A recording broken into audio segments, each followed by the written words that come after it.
حاجی محمد امین اسی سرزمین سے، اور انہوں نے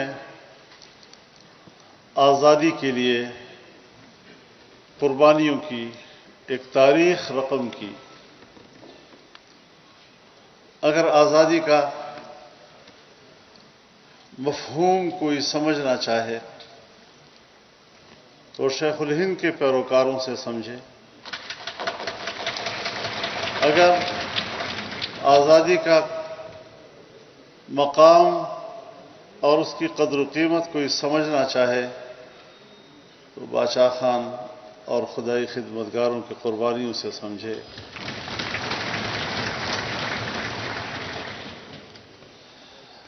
آج تو ہر آدمی چوراہے پہ کھڑے ہو کر غلامی کی علامت بھی کہتا ہے ہم آزادی کی جنگ لڑتے ہیں۔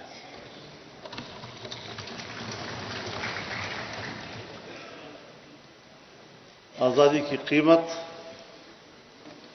انہیں معلوم ہے جنہوں نے ہزاروں کی تعداد میں، ایک تعداد 50,000 بتائی جا رہی ہے،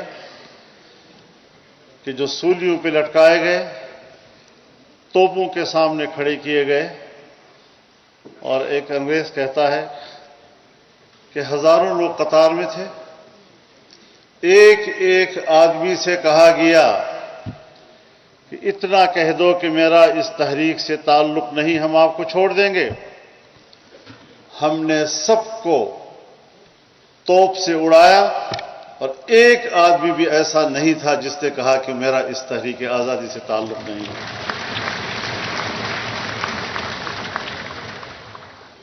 لیکن بدقسمتی سے پاکستان بنا تو، لیکن اس میں قربانی دینے والے اور آزادی کے لیے لڑنے والے اور انگریز سے پنجہ آزمائی کرنے والوں کو قدر نہیں ملتی۔ بدقسمتی یہ ہے،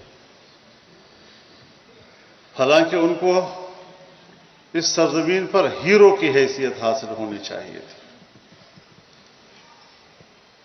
تاریخ میں تحریک خلافت کا انکار نہیں کیا جا سکتا، وہ تاریخ کا حصہ ہے،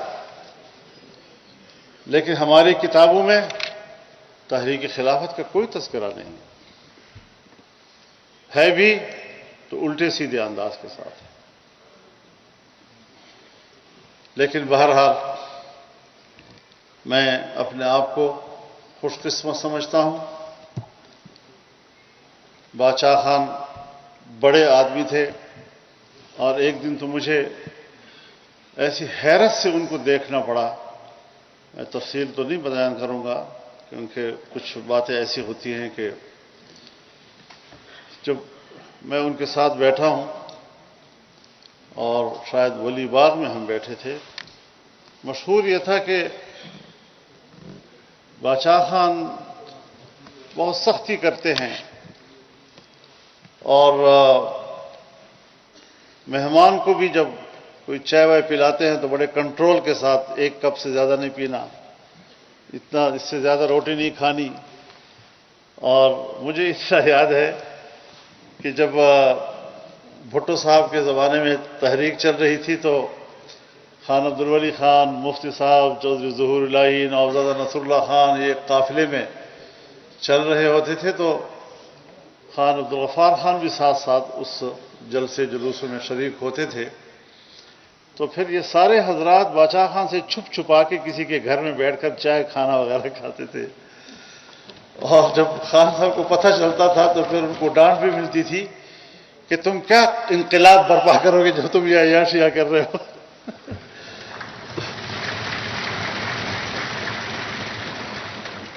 تو ایک دن میں ان کا مہمان ہوا، تو اس دوران میں میرے مہمان وہاں بننے کا سبب یہ تھا کہ دلی میں جمعیت علماء ہند نے حضرت شیخ الہند سیمینار رکھا تھا، تو میری ڈیوٹی لگائی تھی کہ آپ نے باچا خان کے پاس جا کر ان کو دعوت دینی ہے تاکہ وہ یہاں دلی آ کر اس میں شریک ہو سکے۔ تو اس غرض کے لیے میں ان کے پاس گیا تھا۔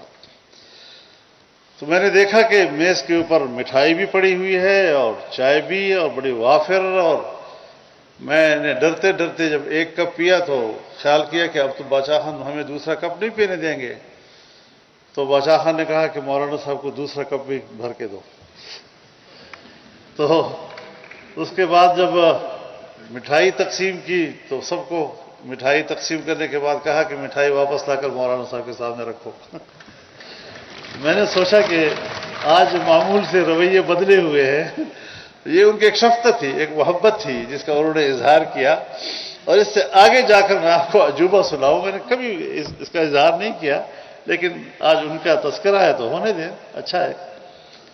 تو میری طرف دیکھ کر کہا کہ فضل الرحمان بات سنو، یہ ولی کو ذرا سمجھاؤ، اس کو سیاست کرنی نہیں آتی۔ اب میں ہکا بکا ان کی طرف دیکھ رہا ہوں کہ چلو ولی کہنا تو آپ کا حق ہے، آپ کا بیٹا ہے، لیکن میرے لیے تو ان کی حیثیت باپ کی ہے، میں تو اسے سیاست سیکھتا ہوں، میں نے اس کو کیا سمجھانا ہے۔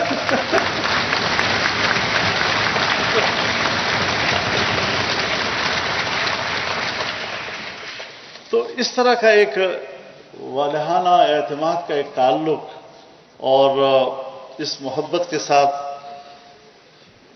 جس دن خان صاحب کا جنازہ تھا، ہم سب جنازے میں شریک تھے، اور میں نے دیکھا خان عبدالولی خان کو جس افسردگی کے ساتھ، وہاں سے میں نے ایک سبق سیکھی کہ باپ بیٹے کے لیے عمر کی کوئی قید نہیں ہے۔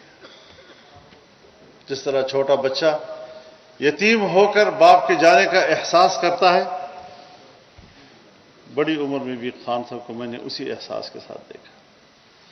اور ان کے ایک اور رفیق تھے اسیر مالٹا، مولانا عزیر گل رحمۃ اللہ علیہ، کاکا خیل تھے، اور ہم خاکوٹ جاتے تھے اور وہاں سے میاں گانو سیرے میں وہاں رہتے تھے، ہم وہاں ان کی خدمت میں حاضر ہوا کرتے تھے۔ ان کو بھی اللہ نے بڑی لمبی زندگی دی تھی، اور بس یہی دو ہی دوست تھے حضرت شیخ الہند کے جو ایک لمبے عرصے تک اس دنیا میں رہے اور ان کے فیوضات سے دنیا نے استفادہ کیا۔ تو مجھے خاص طور پر کہا کرتے تھے کہ بیٹا جب تم واپس جاؤ اس خاکوٹ میں تو میرا ایک دوست ہے، ان کے گھر ضرور جانا۔ وہ خدائی خدمتگار تھے، حاجی صاحب کیا نام تھا ان کا؟ رات خان بابا جی۔ تو مجھے خاص طور پر ہدایت دیتے تھے کہ آپ نے میرے دوست کے گھر ضرور حاضری دینی ہے، اور پھر میں یہ سلسلہ نیک عمل خان تک اور اس کے بعد تک جاری رکھتا ہوں۔ جب وہاں جاتا ہوں تو ان کے ڈیرے پہ حاضری دیتا ہوں، لیکن خاندان ہے، وقت کے ساتھ ساتھ خاندان بڑھتے ہیں، پھر اس کے بعد حجرے تبدیل ہو جاتے ہیں، میزبان تبدیل ہو جاتے ہیں، یہ اللہ تعالیٰ کا ایک قدرتی نظام ہے۔ تو یہ ایک رشتہ اور تعلق ہے، اور جب خان صاحب دنیا سے چلے گئے تو مجھے یاد ہے جب میرے والد صاحب کا انتقال ہوا تو میں جیل میں تھا 82 میں، اور پھر اس کے بعد خان صاحب ڈیرہ اسماعیل خان تشریف لائے، باچا خان صاحب، اور کہا کہ میں فضل الرحمان کو ملنے جیل جاؤں گا، اور ساری پولیس اور فوج اور سارے الرٹ ہو گئے کہ خان کو جیل میں آئے گا، کیسے آئے گا جی؟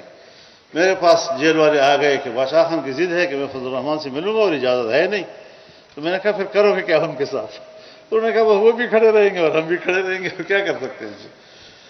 تو یہ ایک محبت تھی ان کی۔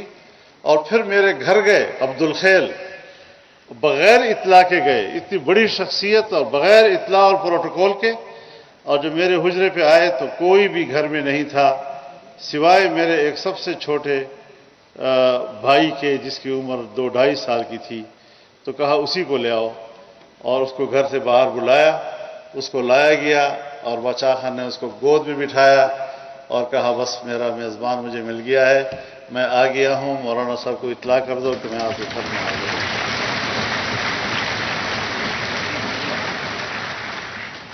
اب یہ وہ یادیں ہیں جو ہماری زندگی کا متاع ہیں، میری سیاسی زندگی کا اثاثہ ہیں، اور میں آج بھی میرے دل سے ولی خان کے لیے دعا نکلتی ہے۔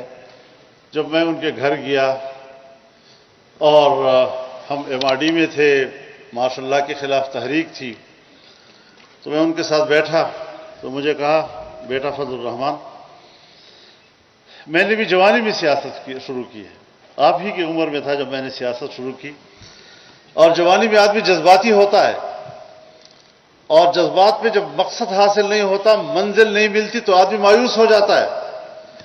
تو تیرے اوپر بھی ایسے مراحل آئیں گے، خبردار مایوس نہیں ہونا، آگے بڑھنا ہے۔ بخدا میں آپ کو گواہ بنا کر کہتا ہوں کہ بہت سے مراحل میرے پاس آئے، لیکن یہ بات اس وقت مجھے سہارا دے گئی اور آج تک میں اس سہارے کو استعمال کرتا ہوں۔ تو یہ وہ علاقہ اور تعلق ہے، اور اسی پر میں ان کو خراج عقیدت پیش کرتا ہوں اور عقیدت کے پھول ان کی خدمت میں پیش کرتا ہوں۔ بڑا اچھا کیا آپ نے کہ مجھے بھی یہ سعادت بخشی، اور بادشاہ خان اور ولی خان کو یاد کرنے کے لیے اس اجتماع کی وساطت سے مجھے کچھ وقت مل گیا۔ اللہ تعالیٰ ان کے قبر پر کروڑوں رحمت نازل فرمائے، ان کے خدمات کو اللہ قبول فرمائے، اور انسان ہیں، اللہ تعالیٰ ان کے خطاؤں سے درگزر فرمائے۔ ہم سب کو اللہ تعالیٰ ان کی قربانیوں کی قدر کرنے کی توفیق عطا فرمائے۔ وآخر دعوانا الحمدللہ۔